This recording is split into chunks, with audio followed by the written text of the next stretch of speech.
प्रिय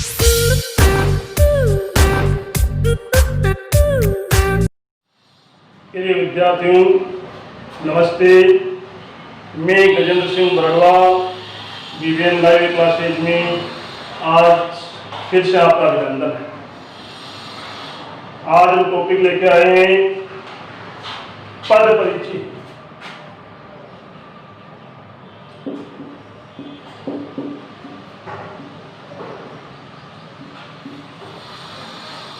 पद परिचय। तो विद्यार्थियों, पद किसे कहते हैं? सबसे पहले हमें एक बात बताते हैं। जब व्याकरण के नियमों के अनुसार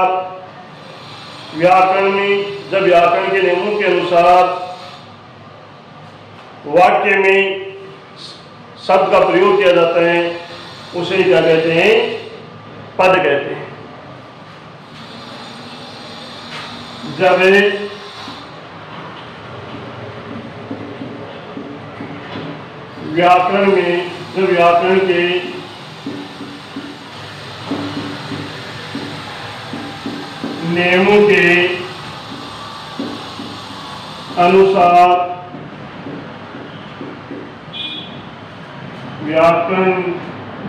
व्याकरण के नियमों के अनुसार शब्द का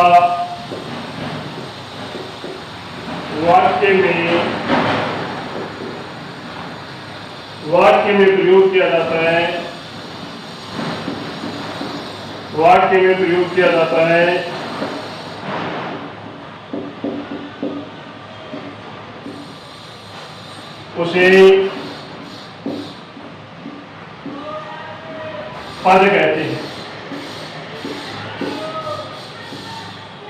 उसे पद कहते हैं।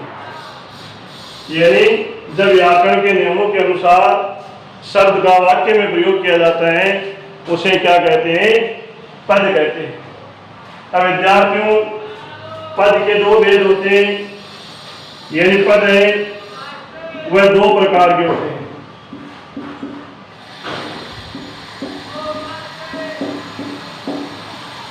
पद दो प्रकार के होते हैं। विकारी पद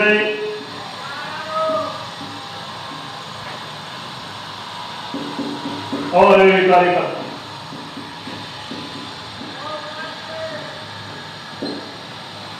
यानी विकारी पद और अविकारी पद। विकारी पद किसे कहते हैं?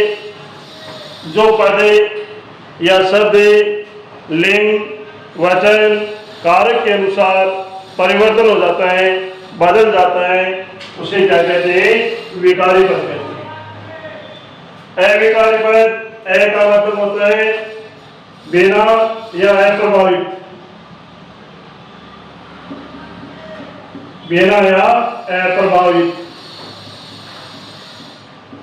यानी जो पद या शब्द लिंग है, वचन है, कारक के अनुसार प्रभावित नहीं होता है, अप्रभावित रहता है या बिना परिवर्तन होता है, उसे क्या कहते हैं?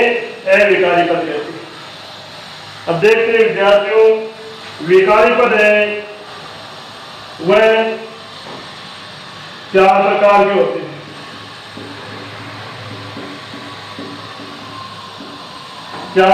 होते हैं।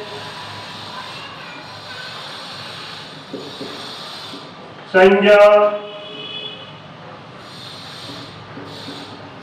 सर्वनाम,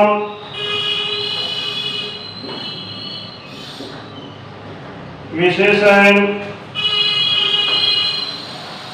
और क्रिया। ये होते हैं विकारी पद। अविकारी पद है, उनके भी चार भेद होते हैं। क्रिया विशेषण,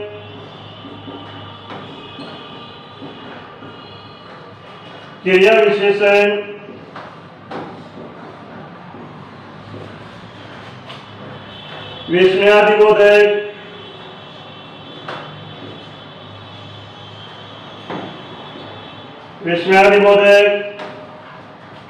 संबंध बोधक,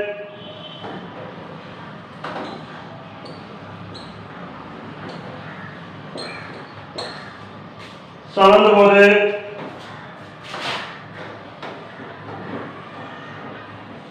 और समुच्चय बोधक, ये होते हैं अविकारी पद। तो यानी पद के दो भेद होते हैं, विकारी पद और अविकारी पद। विकारी पद के चार भेद होते हैं, संज्ञा, सर्वनाम, विशेषण और क्रिया। अविकारी पद क्रिया, विशेषण, विस्मयादिबोधक, संबंध बोधक और समुच्चय बोधक। तो हम बात कर रहे थे पद परिचय की।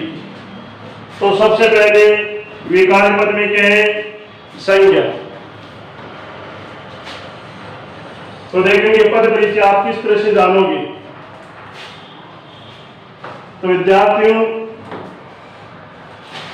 पद परिचय में सबसे पहले विकारी पद है संज्ञा,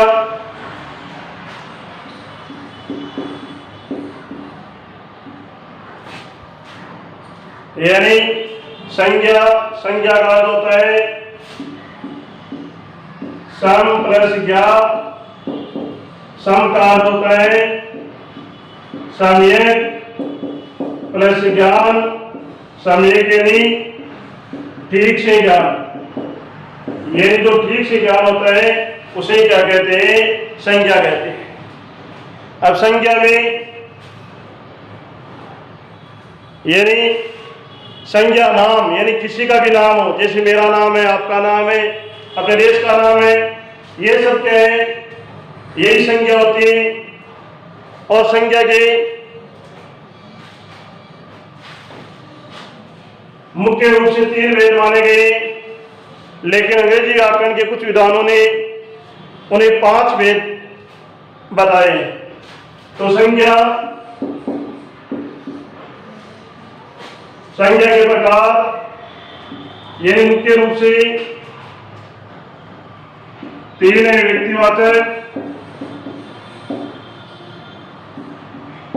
व्यक्तिवाचक संज्ञा,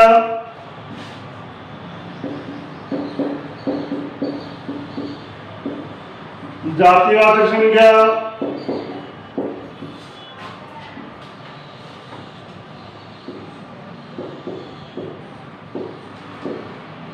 भाववाचक संज्ञा। यानी कुछ विद्वान इस जातिवाचक में कहे दैववाचक और समूहवाचक संज्ञा और मानिए। अब क्या होती है? ये संज्ञा है, ये मूर्त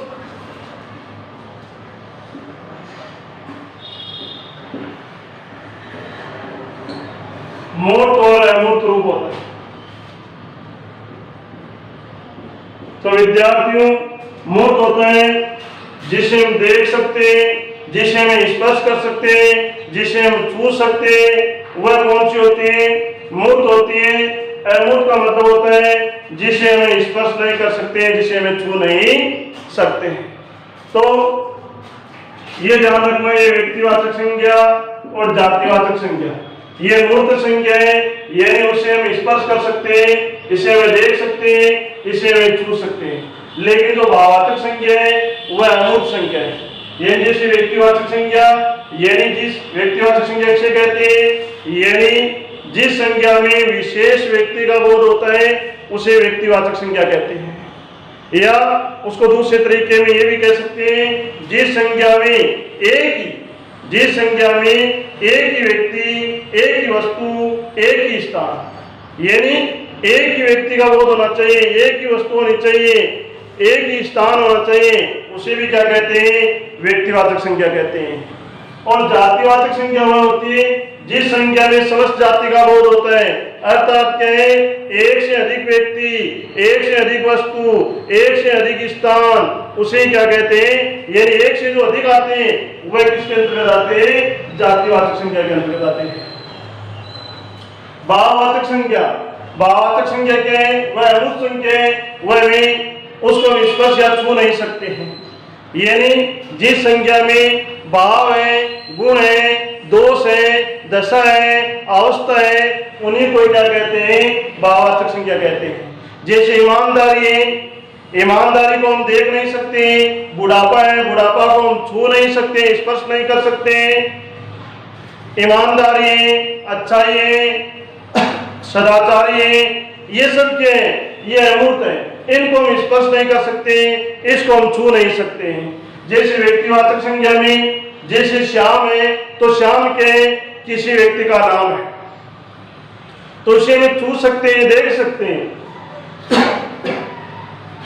जैसे गंगा है, अब गंगा क्या है? एक नदी है, यानी एक नदी एक ही है गंगा, गंगा एक पवित्र नदी है। तब क्या हो गया? एक गंगा, नदियां बहुत सारी हैं, यमुना, गोदावरी, सरयू, ब्रह्मपुत्री, यानी बहुत सारी नदियां हैं, लेकिन एक विशेष नदी का नाम लिया है, गंगा एक ही नदी का नाम लिया है, इसलिए क्या है? ये व्यक्तिवाचक संज्ञा है।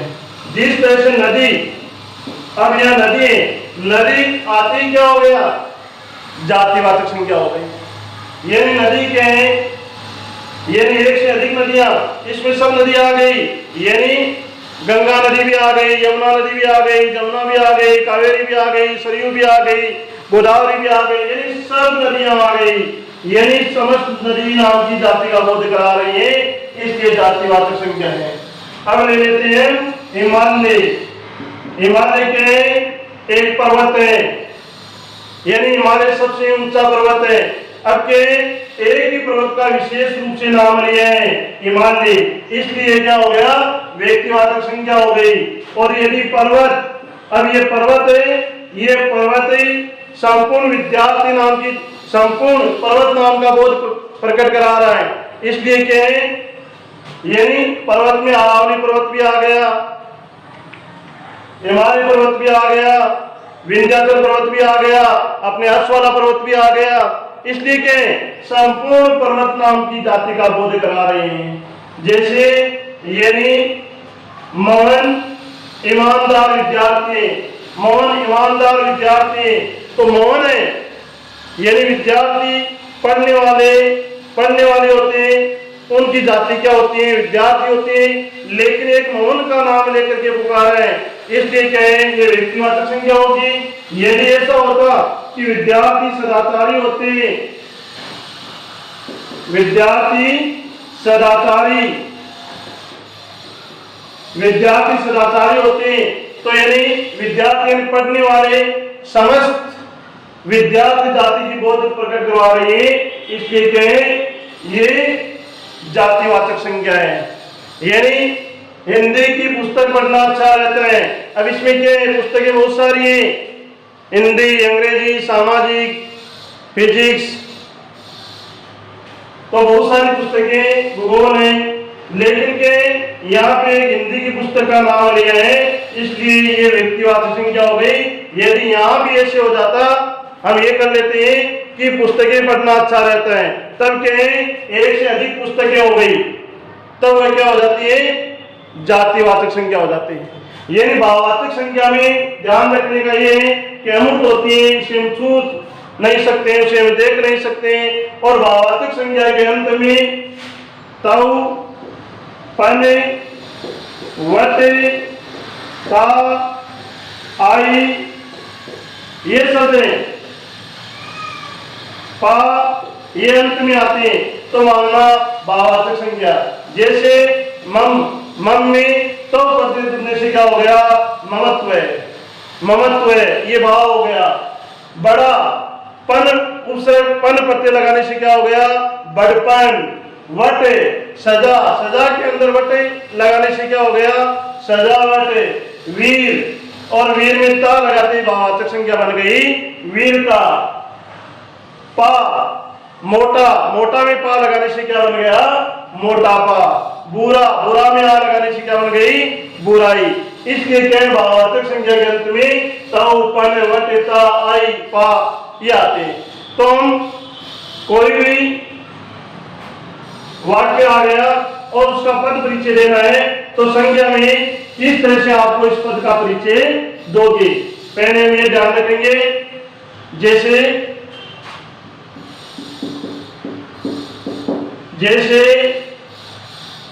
रमेश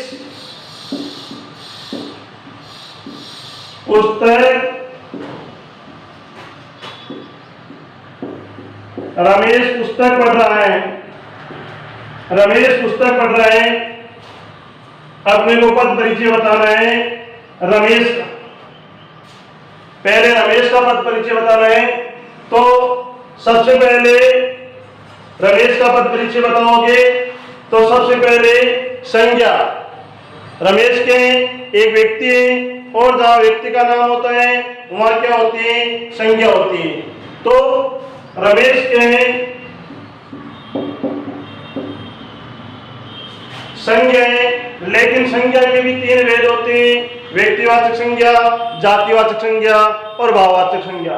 तो रमेश को आप कौन संज्ञा मानोगे, यानी जिस संज्ञा में एक ही व्यक्ति का बोध होता है वह कौन सी होती है, व्यक्तिवाचक संज्ञा होती है। तो यहाँ रमेश क्या है, एक ही है, तो इसका पद परिचय क्या हो जाएगा, रमेश व्यक्तिवाचक संज्ञा है। रमेश व्यक्तिवाचक ही संज्ञा है। अब विद्यार्थियों साथ में आप ये ध्यान रखोगे, यानी रमेश हिंदी में क्या होते हैं, वचन होते हैं, दो होते हैं, एक वचन और बहुवचन। एक वचन बहुवचन, एक का मतलब क्या होता है, जिसमें एक ही व्यक्ति होता है, और बहु का मतलब क्या होते हैं, यानी बहुत सारे व्यक्ति होते हैं, बहुत सारी वस्तुएं होती हैं, बहुत सारे स्थान होते हैं। यानी एक का मतलब क्या होता है, एक ही वस्तु, एक ही व्यक्ति, उसे क्या कहते हैं, एक वचन कहते हैं। और एक से जो अधिक होते हैं बहुवचन, यानी बहुत से, एक से अधिक, उसे क्या कहते हैं, बहुवचन कहते हैं। तो हम वचन लेते हैं, यानी वचन में इसका पद परिचय रमेश। रमेश एक ही व्यक्ति है, तो क्या हो जाएगा, तीसरा इसका पद परिचय हो जाएगा, ये एक वचन है,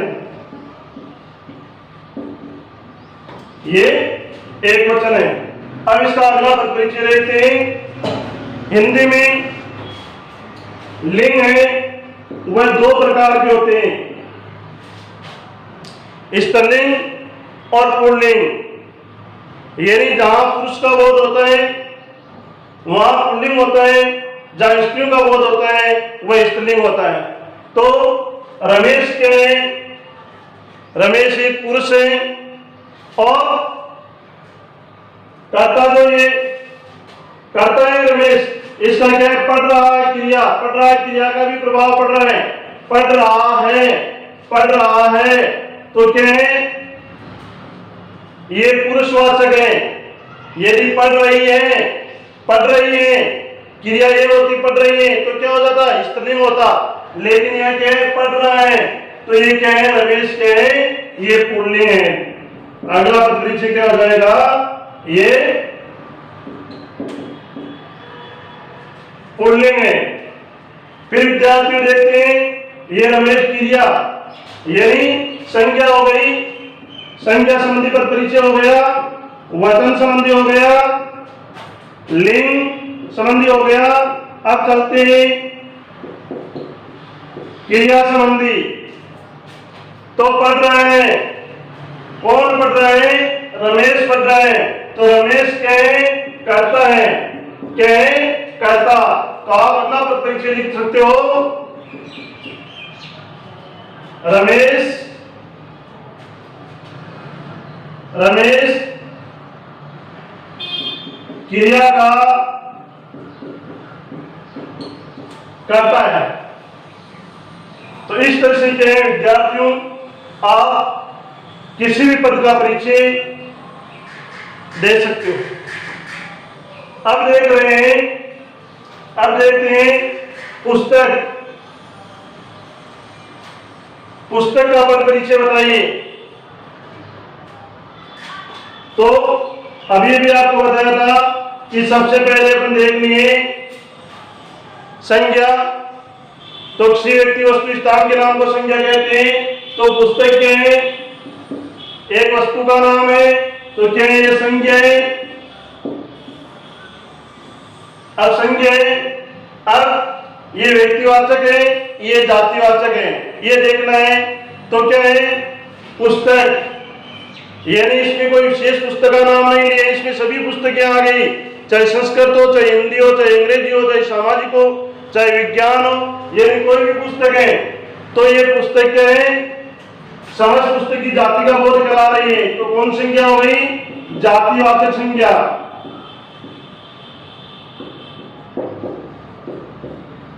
फिर आपको बताया था ये वचन एक वचन है या बहुवचन। अब पुस्तक, पुस्तक यानी एक ही, तो एक वचन है। यदि पुस्तकें ये होती तो क्या हो जाता, बहुवचन। तो तीसरा इसका परिचय क्या दे सकते हैं हम, पुस्तकें हैं एक वचन है।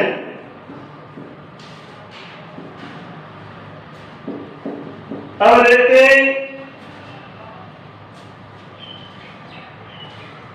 यही पुस्तकें क्या पढ़ रहा है, पुस्तक क्या लगाते हैं, पुस्तक आ रहे हैं।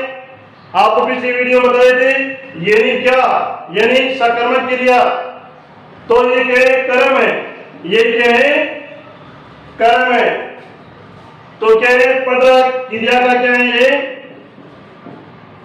क्रिया का कर्म है। इस तरह से विद्यार्थियों हम क्या है, ये परिचय पद परिचय बता सकते हैं। यानी संज्ञा के आधार पर हम क्या है, संज्ञा के प्रकार, लिंग, वचन और कारक, इनके अनुसार हम पद परिचय भेद कर सकते हैं। अब कल हम देखेंगे यानी सर्वनाम के आधार पर, विशेषण के आधार पर, क्रिया के आधार पर, यानी पद का परिचय, पद परिचय किस तरह से किया जाता है। इस तरह ये आपको ध्यान में रहना चाहिए, ध्यान में रहना चाहिए। यानी पद परिचय संज्ञा के आधार पर, लिंग, वचन, कारक के अनुसार आप अच्छी तरह से पद परिचय, पद का परिचय दे सकते हो। जय हिंद, जय भारत।